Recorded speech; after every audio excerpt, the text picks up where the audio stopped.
up, everybody, and welcome back to another edition of Game Changers. I'm your host, Jalen Tart, and along with me is my crew, Chaz and Joe. Xavier couldn't be with us tonight, so we had to bring in somebody else, none other than WRHU's assistant sports director, Yao Bonsu. Yao, welcome to the show, and I'm glad you're here. I know you do your own podcast, Yao on Sports. So everyone be sure to follow Yao, check him out on all platforms. And with that, we're just going to get right into it. So, fellas, Brian Flores has taken the league by storm. So the former Dolphins coach filed a lawsuit in Manhattan last week that alleges racism in the hiring from the New York Giants, Denver Broncos, and the NFL. Flores is seeking unspecified damages for the process of the lawsuits. The evidence includes texts from Bill Belichick. The lawsuit also includes Dolphins owner Stephen Ross, who allegedly offered Flores $100K for every game that he lost in 2019. Flores also accused the Denver Broncos for showing up late for an interview, alleging of them being drunk to the interview the night before, causing an hour to be late. This, and that, and the third. So, Yao, how does the Brian Flores lawsuit impact coaching hires in the NFL moving forward? It's a hard question. It's a hard question to answer because in terms of how it impacts coaching hiring, that's something to ask the owners, because you can't really change rules because they already tried that with the Rooney Rule, right? And clearly that's not working. Back when the Rooney Rule was instated in, I believe, 2003, there were 3 black coaches at that time. And now, fast forward to 2022, when you would think things got better, they're actually getting worse with there only being 1 black coach, and that's Mike Tomlin, who works for the Rooneys, in which the rule is named after, right? So you can kind of call that an exception. So in terms of how this impacts coaching in the NFL, I think for Brian Flores specifically, I think he basically announced his retirement. And that's not me being harsh, but I think he knows, and he acknowledges this in all the interviews that he did and the lawsuit that he filed, that he knows that he's putting himself at risk. He knows that he's pretty much giving up his career, but he's doing so for a greater cause, right? So in terms of how this impacts coaching in the NFL, I don't think that minorities are going to get more of an opportunity because of this lawsuit. I just think it brings more, and by the way, this is alleged, but I think this brings more of a light on the fact that the NFL in some ways is racist when it comes to head coaching hires. Go ahead, Joe. I personally believe that it is risky what Brian Flores did. And to be honest, like when he was going to interview with the Giants, that was going to be like our top head coach. Ever since we were just doing like very crappy this past season, we was like, okay, we need a new coach, and Brian Flores was the star of the show. But then a man named Brian DeBoer, who was the former OC, now the head coach for the New York Giants,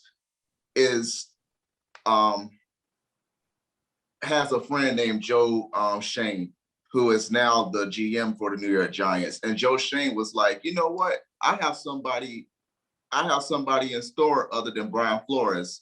And that was John Mara's first pick.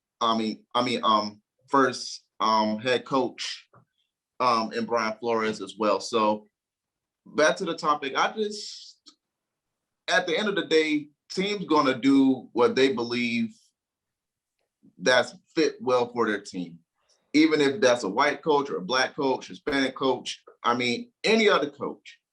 But I do think it does need to be a change. I do think more minority coaches should get, a head coaching job. But at the end of the day, in my personal opinion, I just think whatever best works for a team, that's where they're going to go. No matter what the race is. That's what's difficult though, because you just mentioned that teams are doing what's best for them, but they're not. When I talk about the NFL, I talk about corporate America, and I say that because the NFL is a business, right? And in corporate America, you're always supposed to hire the best candidates for the job. And the problem here is not the fact that GMs and owners need to go out their way to hire Black candidates. I would never tell anybody to go out their way to hire an African American. The problem is when you're supposed to hire the best people for the job, when it comes to these head coaching hires, the best candidates just so happen to be African American, right? When you're looking at Daniel Hackett, he got hired in Denver, yet Eric Bieniemy, yet Todd Bowles. These are two teams, these are two coordinators who actually have Super Bowl rings with the elite talent that they're being placed with, right? So the fact that they're not getting a fair shake, that kind of speaks levels as to how many people are not really paying attention to the fact that the best candidate should be hired, but are paying attention to, all right, African Americans need to get their fair shake. The Giants, in this case, they're literally no exception because remember, they have never had a Black head coach. That is not a coincidence. And they are the last team to start a Black quarterback. And it's not even somebody they drafted. They drafted a backup. They played Geno Smith. They started Geno Smith. That was the last Black. They were the last team to start a Black quarterback. So when I think about all of that, and when you think about the way the New York Giants have operated throughout all these years, it really isn't surprising about the fact that they once again interviewed Brian Flores, knowing that they already had Brian Dable as a coach. And we're only talking about Brian Flores here because he's the one that filed the lawsuit. But remember, Leslie Frazier, who's the defensive coordinator for the Bills, he got called back for a second interview as well. So if they already knew Brian Dable was their guy, Leslie Frazier too got a sham interview, but just didn't know it yet. So I think that's another thing to bring up. But yeah, these NFL teams, of course, you said they're doing everything they can to make sure they're putting their teams in the best position possible, allegedly, but really they're not, because the best candidate for the job is Eric Bieniemy, who hasn't had a offense that placed out the top 6 since he's been hired. He's only placed out the top 3 once. So you can't tell me he's not an elite candidate with his hosting 4 AFC championship games with Patrick Mahomes and the crew. You can't tell me that Byron Leftwich and Todd Bowles shouldn't be candidates with what they're doing with the Buccaneers. But you're going to tell me that Nathaniel Hackett is going to get hired just because he coached a quarterback that you're trying to acquire this offseason. It's just all a sham. And I think everything that, Brian Flores is saying in the lawsuit is coming to light with these different hires. Chaz, what's your thoughts on it? Yeah, off camera, y'all heard me even they were supposed to record.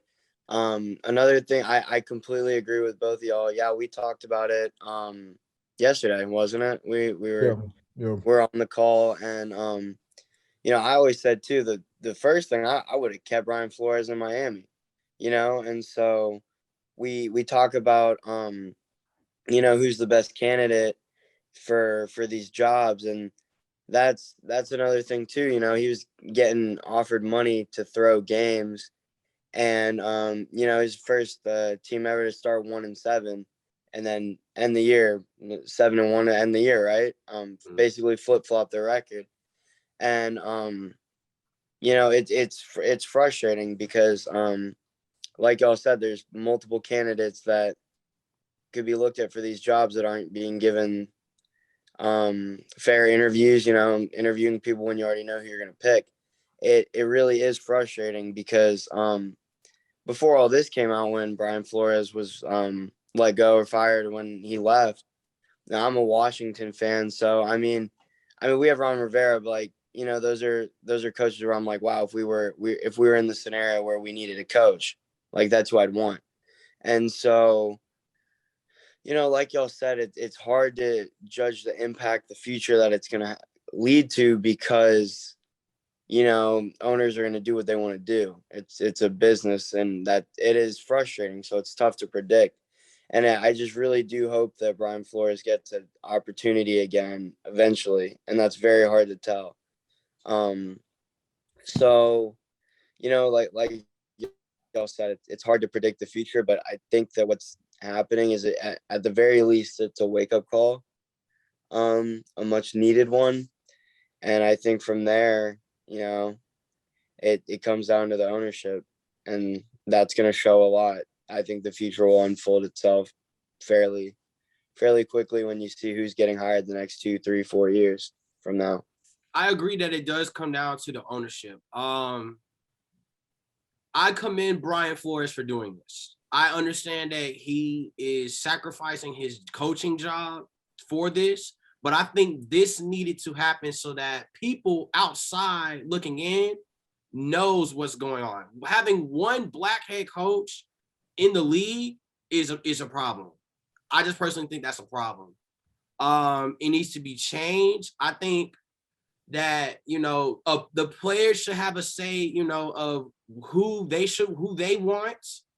Me personally, I'm not gonna go into depth on the topic because we're on time here, but that's really all I have to say. I just think that it's just I commend for what Brian Flores is doing, and I just think just having one African American coach is just it's weird because it's so many great candidates out there that are in color, but they're just not getting that fair opportunity. Like it's just I don't understand. I just don't understand. Go ahead, Yao. I know you said that, so and that's where we go next. I know we're on limited time here, but the main question here is what is the solution to the problem? How do we fix the problem? We can't offer all these problems and we can't complain about anything without offering a solution as to what we want to change. And I know you said players have an input. Are you talking about players in general, or are you talking about black players? I think players in general. It can't just. I'm just saying. Yeah. Because when you talk about solutions, most of them, when people talk about solutions, most of them are going to be geared towards African Americans. So if you're talking about players now, let's say I'm the Green Bay Packers and I have an open head coaching position, the first person I'm going to is not going to be a black player. It's going to be my quarterback, Aaron Rodgers. Tampa Bay, it's going to be Tom Brady. Well, not anymore because he retired. The Bills, it's going to be Josh Allen, a white quarterback. If you're a team like the Seahawks, yeah, you might go to your black players, but I'm saying it depends on each team. You shouldn't go out your way to ask the fourth wide receiver, the black wide receiver, instead of your QB1 who is white. That's what I want to make sure, because people think that just because you're going to have the input of the players, that means they're not going to favor a white coach. No, that's not a solution to the problem. What we want here are minority coaches getting a fair shake. We want minority coaches to have an opportunity to coach in the NFL. Any list of players, any group of players could say, all right, we don't want Brian Flores. We don't want Eric Bieniemy. We don't want Brian Leftwich. We don't want Todd Bowles. So then what's the solution there? Because at the same time, you're still not getting your black coaches in the NFL. So this really does come down to the owners. I don't think there's any rule. I don't think there's any guidance you can put in place. It is simply down to the owners. You can't go to Roger Goodell because he's going to say, well, the league office is doing everything we can to be diverse. Right. You blame the owners. Blame the 32 owners who own the teams. They control who they want to hire, right? And you can't say, we also can't offer a solution to have black billionaires pour their money into buying a team that's on sale right now. And to my knowledge, it's only the Denver Broncos, because let's say that group of black ownership gets a control of one team. They could have gone out the way to hire a black coach. Exactly. And I went back in the same situation all over again. They're just biased and in the reverse. So that's not a solution either. And even if it was a solution, that's only one black coach. That's only one team who's actually going to give a fair shake to coaches out of the other 31. So in terms of solutions, I personally don't think there is an immediate solution. I don't think Brian Flores is going to settle, because him settling and getting a bag of money doesn't necessarily solve the problem at hand, which is why he's doing this in the first place. And knowing that the league is investigating into Stephen Ross on the $100K offering to Brian Flores as we speak, and we'll touch on that. We'll update you guys on that when that news breaks. Moving forward, Jimmy G. This is an interesting story. So Jimmy G and the San Francisco 49ers are in alleged trade talks to ship Jimmy G to a team where he personally says, I want to go and I want to win. That's why I'm in the league. So, Joe, which team best fits Jimmy G for the 2022-2023 season? I narrowed it down to two teams, and both of them are in the same division. I narrowed it down to the New Orleans Saints because, with the Jameis Winston injury from last year when he torn his ACL, that's always hard to recover from. And Taysom Hill, solid player, but I don't think he's really like a quarterback-worthy quarterback, if that makes sense. So if they get like a guy like Jimmy G, it would be an upgrade from Taysom Hill, and he can. It's kind of like the Saints and the 49ers. They kind of like have a little similar offense in a way. So it's that Jimmy G can kind of adjust to it. So that's who I say one of the teams are the Saints. And I'm also going to say the Panthers. Although they're probably aiming for a higher quarterback like Deshaun Watson, maybe. But it will also be an upgrade from Sam Darnold and Cam Newton. Because while let's be honest, while Cam was there, he wasn't the 2015 Cam, and Sam Darnold, I mean, he started out pretty good, but got inconsistent. So Coach Matt Rule will have to make a decision, and I think it should try to go with Jimmy G for Carolina. Interesting. Go ahead, Chaz. Oh well, yeah, Chaz. Go ahead, Chaz. Yeah, so I was just writing some teams down while you were talking, Joe. And with New Orleans, I don't think I would say New Orleans because, you look at the kind of quarterback Jameis Winston is. I don't think he's the type of quarterback that an ACL necessarily derails the trajectory of his career. Just playing style wise, that'd be different if, for example, like Lamar Jackson tore his ACL, that takes away a huge aspect of his game. Kind of same thing you look at Joe Burrow. Joe Burrow, blew out his knee and he's come back even better. And I like Jameis Winston. I think that before he was hurt, they looked really dangerous. And here's the thing. I think Jimmy Garoppolo really does want to win. And if you look at the ideal scenarios, it's not going to a team like the Texans. It's a team that is ready to win. It's essentially the same kind of teams as Aaron Rodgers, ready to win, and that's the last piece you need. And I really do think that if he were to go to a team like Washington, not trying to be biased at all, I would want him in Washington. I like Jimmy G. But another team I think is really interesting, if they don't land Aaron Rodgers, would be Tampa. Because if they're able to sign everybody, close to everybody, reload in the same way they did last year, you're putting a quarterback with playoff experience, a Super Bowl, not a win, but a Super Bowl appearance, in a very, very talented, well-coached, recently successful team. And so I think that if they don't get Aaron Rodgers, put Jimmy G in there, gives Kyle Trask another 1, 2, 3 years to develop and not have to be thrown out there right away. And in a division where, like you said, Joe, Jameis Winston just got hurt. Sam Darnold and Cam Newton were horrible. And the Falcons haven't recovered from their Super Bowl loss. So I think Tampa Bay would be a great spot for Jimmy Garoppolo next year. Go ahead, y'all. When you think about Jimmy G and the reason he's won so many games is because when you think about the 49ers as a team, you peel off different layers before you get to Jimmy G. There's so many things that make the 49ers great before you get to why they're bad sometimes, which is Jimmy G. You talk about a defense led by Nick Bosa. You talk about a great special teams unit, great wide receivers, great running backs, a great head coach in Kyle Shanahan, that it almost makes you forget that the person that's under center is below average, which is Jimmy G. So if I'm thinking about a team that Jimmy G would best fit on, one, it can't be the Saints because the Saints don't have a head coach right now. Maybe if it was under Sean Payton, I would say, well, Kyle Shanahan or Sean Payton, that's not that bad of an upgrade. The Tampa Bay Buccaneers are not a bad option either, but considering how many free agents they have, Jimmy G would need weapons to throw to. Tom Brady can make it happen with Scotty Miller, Tyler Johnson, and Mike Evans. But can Jimmy G make it happen with those weapons and maybe without Chris Godwin, who's probably not going to get franchise tagged in favor of a defensive player?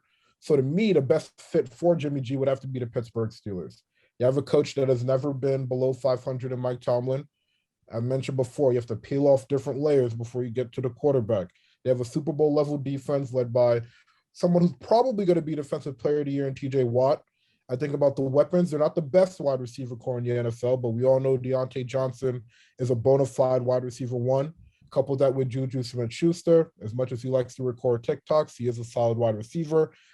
Chase Claypool and Pat Fairmouth. And that's a good receiving core. And then, of course, you have Najee Harris, who can bail Jimmy G out when you throw to him on the flats.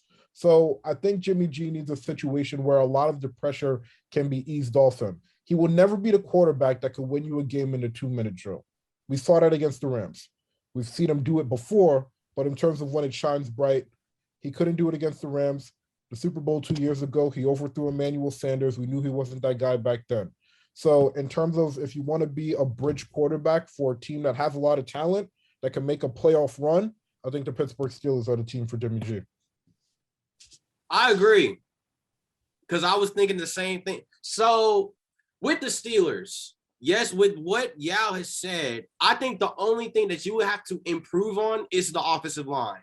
One, for the run game to open up, and two, protection for Jimmy G. You already got the coach in Mike Tomlin. You haven't had a losing season in all the tenure that Mike Tomlin was there. It's a perfect scenario. The Bucs, it's interesting. It's interesting. Any quarterback to me could go to the Bucs and rebuild the Bucs back into a playoff contending team. But I personally think with Garoppolo going to Pittsburgh, that will be the best move for his career. He will only have to go up against Lamar. He'll go up against Lamar Jackson, Joe Burrow, and Baker Mayfield twice if he goes to that division. That's not bad. I don't mind that. I personally like Jimmy G in Pittsburgh. Chad, you got something? I did have a question for like all y'all, if any of you guys have an opinion. So we look at Jimmy G and his record in San Francisco and the fact that he's like 33-14 over his career there, and you look at how bad they've been without him. And but you also look at the quarterbacks that have been playing in place for him, who have not been good quarterbacks. They've never had a good backup option. They've never had someone that could come in 2, 3, 4 games a year, like a Colt McCoy or whoever, win you 3 games. Do y'all think that Trey Lance is the answer as far as Jimmy G can't get you over the hump, but Trey Lance can? Or is it just that you know that Jimmy G can't and you're willing to take the risk? You know, will Trey Lance pan out? Will he not? If not, 2, 3 years later, we draft again. Or do you think he's the answer right now? Yeah, that's the thing I was questioning too. I have a lot of friends that are 49ers fans, and they're confident in Trey Lance. And I like the kid, but for now, I'm still not sure if that was the right move if Jimmy G goes. Because, I mean, although Trey Lance has some playing time this year, I'm not sure if he got like, what, 3 starts or something like that this year. Mm-hmm. But at the same time, I can still see like is something just missing from that. If you just keep Jimmy G probably for another year or 2 and still let Trey develop, then I would have thought, okay, maybe this was a good idea and it's time for Trey to finally, play. But from just seeing what I've seen from Trey, the little bit that I've seen from Trey, I'm not still sure if that was the right answer. If Jimmy G goes. If Jimmy G goes, I don't like that. I really don't. I wasn't a big advocate for the 49ers drafting a quarterback anyways. I always thought that the San Francisco was a rather attractive roster for any elite quarterback in an elite city in San Francisco. The crowd's great, the energy is great. I don't see any reason why somebody would not want to live there for the rest of their career. So I didn't really think that drafting Trey Lance was a good idea. But in terms of whether or not he's the answer, there's not really a choice, because you can't ride with Jimmy G for 2 or 3 more seasons and keep reaching the same point, because Jimmy G has capped out, right? When Jimmy G leaves San Francisco, he will not be a better quarterback than he is now. Because when you think about all the other elite coaches in the NFL that could scheme and have these great offensive systems, all of them have their quarterback set. Mike Tomlin, I said he should go to Pittsburgh. Mike Tomlin is not a offensive genius. He just happens to have a really elite roster, and he just happens to be a coach that can always have his team playing at the highest level possible. So is Trey Lance the answer? I think he is, because it opens up the playbook. Obviously, Trey Lance is more mobile than Jimmy G is. And I don't know what he would learn from Jimmy G, but I hope he learned something from Jimmy G. So do I expect the 49ers to be an NFC championship team again next year? No, but I believe the quarterback play could be better. I just think the 49ers really need a guy that could win down the stretch. In terms of quarters 1 through 3, Trey Lance will be better than Jimmy G. The playbook is more open. Trey Lance is more mobile. There are much more weapons that other teams need to worry about when it comes to San Francisco. And then you add Trey Lance's legs in there, it's a dangerous situation. But can Trey Lance make the throws? Can he make the plays in the final 5, 4, 3, 2-minute drill in order to get 49ers to win big games? That has yet to be seen. So how I think about it, I think Trey Lance is the answer, but I'm not confident as of yet. We haven't seen more reps. We haven't seen a lot of reps with him. When he was at North Dakota State, he's only played 3 games before he declared for the draft. Mm-hmm. I think if he would have stayed and played more, he was playing during the COVID year. So I understand that. I just personally think that in his first year, if Garoppolo leaves and Trey Lance is named the starter, it will be an up and down year for him in his first year as the starting quarterback for the 49ers. But I think he is the answer moving forward. It's just going to take some time. Me personally, that's how I see it. Yeah. I just think he just needs more reps. That's just what it is. He just needs, more playing time. And maybe if Jimmy G goes, then he'll definitely be the starting quarterback. So we need to see him. All it's going to take is more reps, in my opinion. I think what we need to see how he handles NFL situations in order for us to make that answer. Once we see that, then we can answer the question. Is he the quarterback moving forward? If he's not, then that's when you get another quarterback. Right. So we're going to move forward to the quick pitch. So the Super Bowl is a week away. You got the Cincinnati Bengals representing the AFC, and you have the Los Angeles Rams representing the NFC. I've heard a lot of people around campus where I'm at, everybody's going with the Rams, the Bengals, Joe Burrows. You got OBJ in the Super Bowl for the first year. Matthew Stafford's in the Super Bowl for the first time. So I want to know from y'all, who do you have winning the Super Bowl? The Rams or the Bengals? Go ahead, Chaz. It's hard because everything on paper shows that it should be the Rams. You look at the defense, Aaron Donald, you look at the offense, you added Matt Stafford, and y'all have heard me say it a million times over. It literally was an upgrade for Matt Stafford in every aspect of his career. So you literally just plug in a better quarterback to an already Super Bowl ready team. OBJ has been playing like he's back to form. Cooper Kupp's having the best statistical season, that you could ever thought he would have had.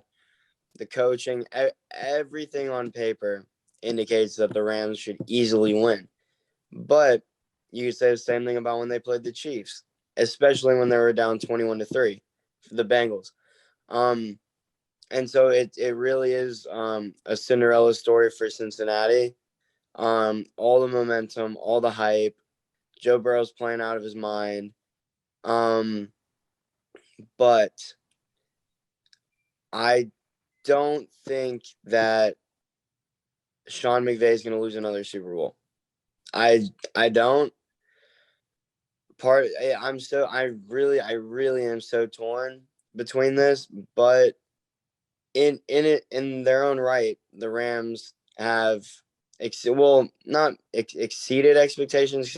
This is where you thought they were going to be, but you had teams in there like Green Bay, Tampa Bay. They had a lot of obstacles in their way that could have potentially stopped them from making it there in their first year. Stafford's first year.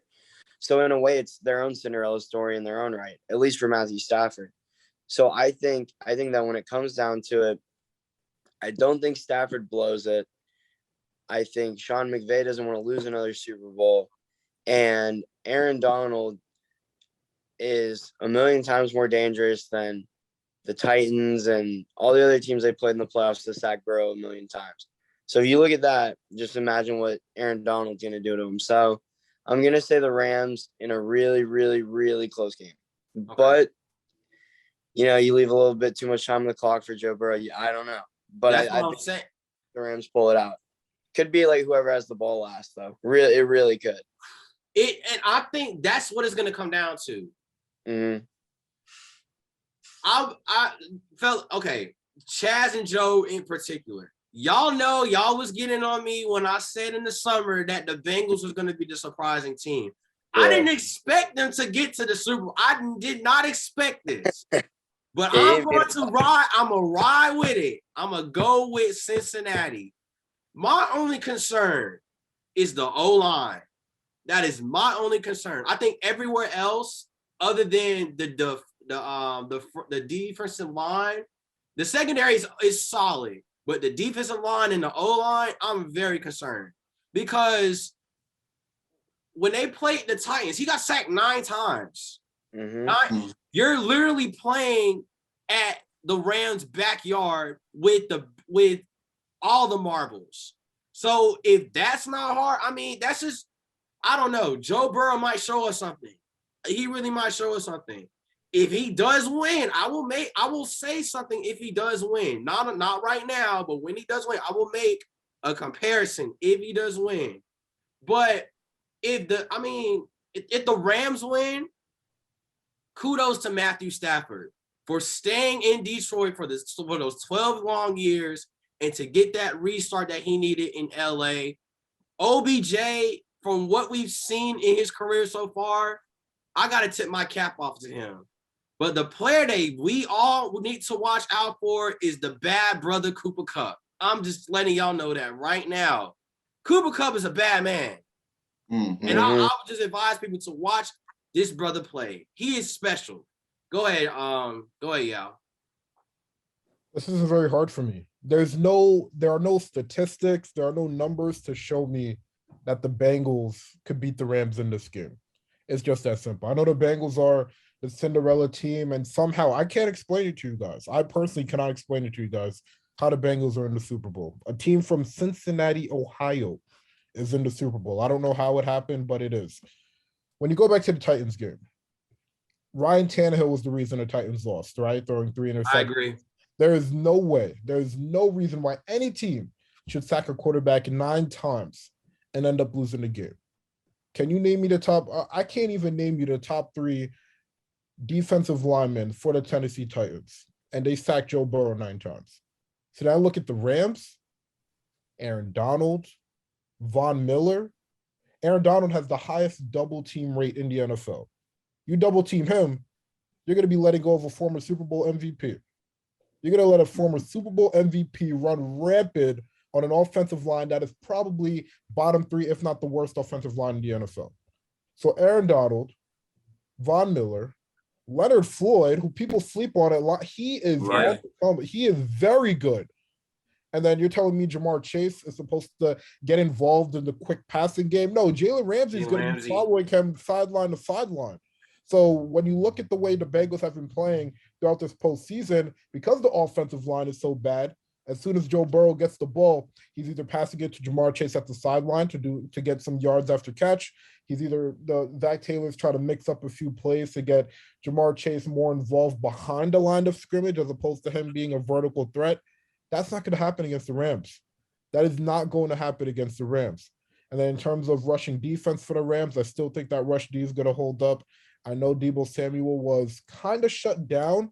I know he had a touchdown, but Deebo Samuel was kind of shut down in the NFC Championship game. I don't think Joe Mixon's going to have a huge game. And then on the offensive side for Los Angeles, you talked about Cooper Kupp.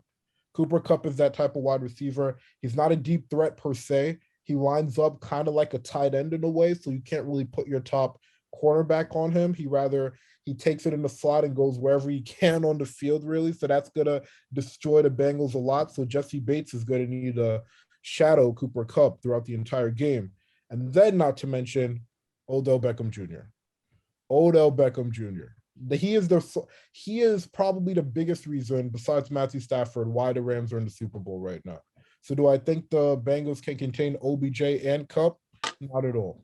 Not in the slightest. So I think it'll be a close game just because every game has been close for the most part this postseason. But I would be absolutely floored if the Bengals won this game. I'm taking the Rams, and that Rams defensive front, somebody on that defensive front is winning Super Bowl MVP.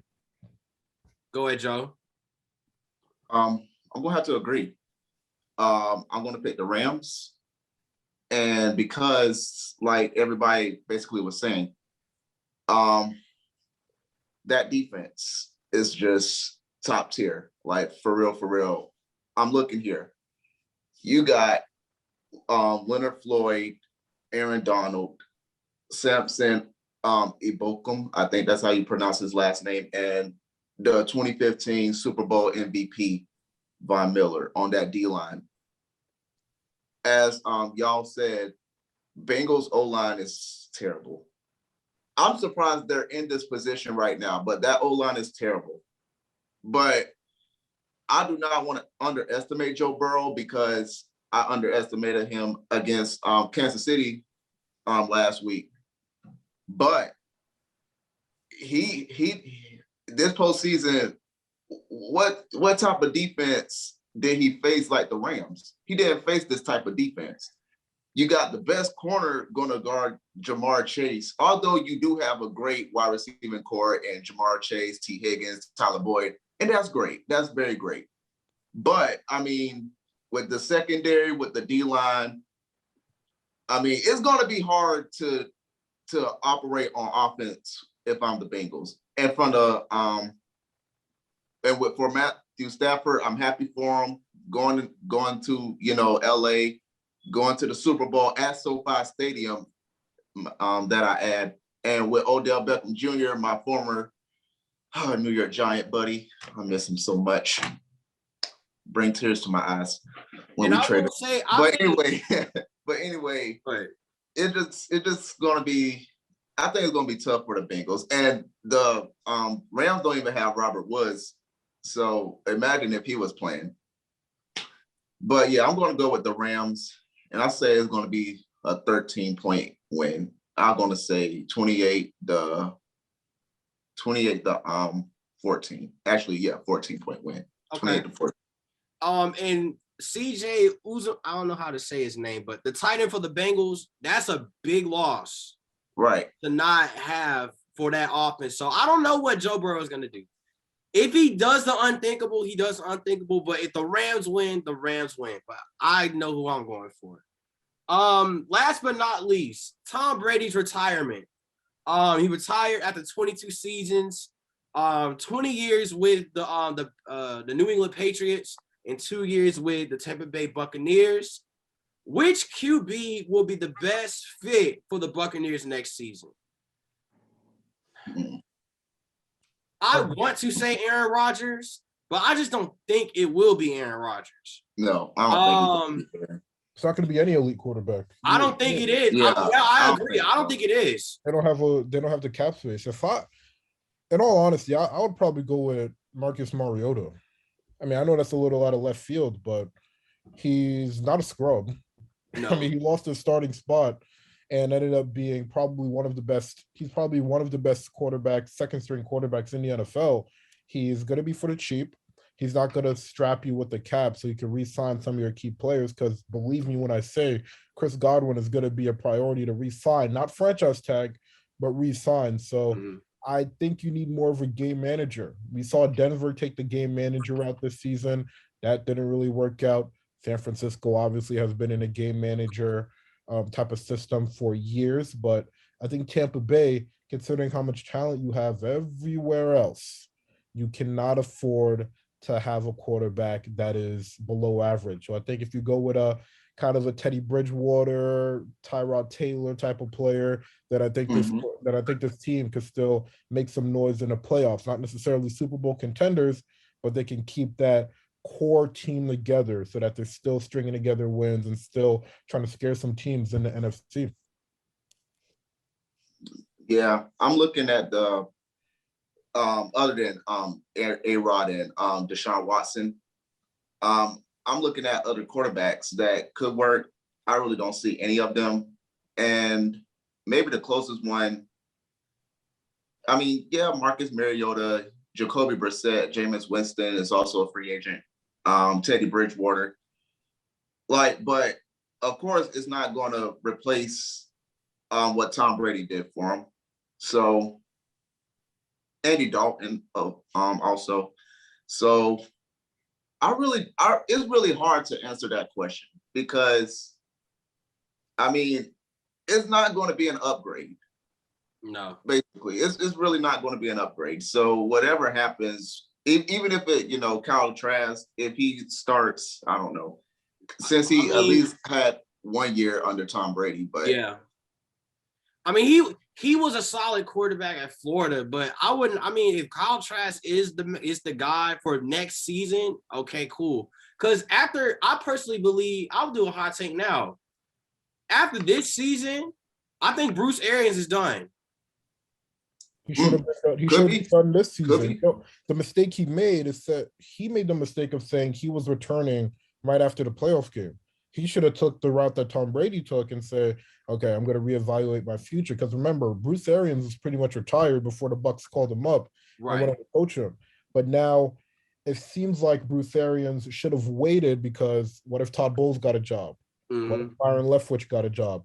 You're losing the two coaches that make you look like an elite coach. Because believe me, I believe that Todd Bowles and Byron Leftwich do more for the Bucs than Bruce Arians ever did. So good thing that it doesn't look like, at least from his perspective, it's good for him because it doesn't look like his coordinators are going to be leaving. Mm-hmm. But he did make the mistake of committing to next season because it's probably going to be one of your tougher seasons.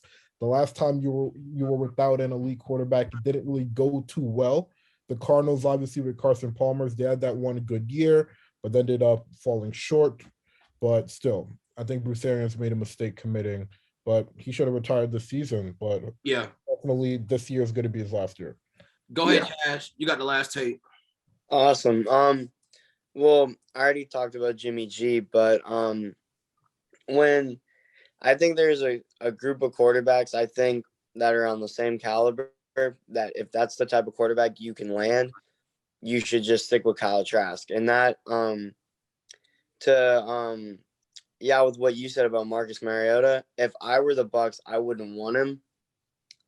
There's that kind of caliber of quarterbacks for that very reason, though, because, you also look at like Teddy Bridgewater, like a Tyrod Taylor.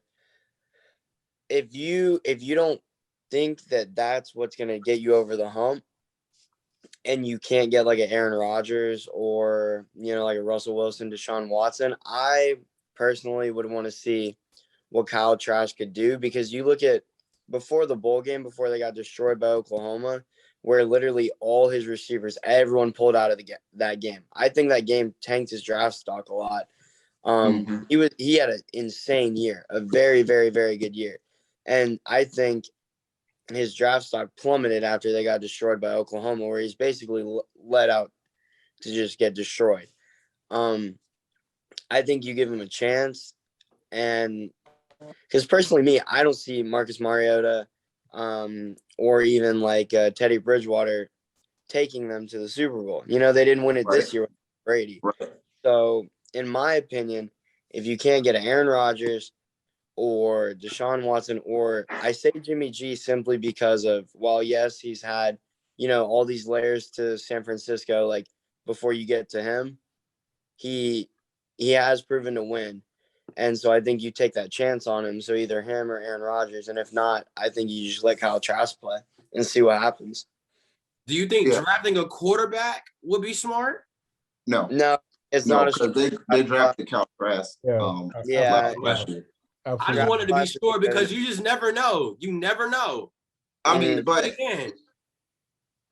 the same time, like you said, we never know. So why not give Kyle Trask a chance? And back to what Chad's point about his Florida days, he was really a good quarterback at Florida. I'm looking at his college stats now.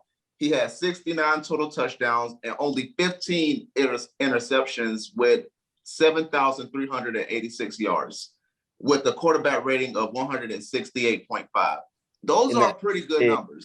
Those are pretty Mhm. good numbers. So, and it's not like the Buccaneers are a bad system. Kyle Trask will have a good O-line. You know, he'll have a good wide receiving core still, even with Chris Godwin or not. Mike Evans, Scotty Miller, those guys will still be there. I mean, and the defense will pretty much be there as well. So he'll still be in a pretty good system. So I will just say, let the kid get some reps. Cool. So with that being said, that is it for this edition of Game Changers. Yao, thank you for stopping by on the show. Everybody, please follow Yao's content on Yao on Sports. Next week we will talk about the All-Star game, the All-Star weekend, all that, the lineups. With that being said, peace out, y'all. Y'all take care. Take care, everyone.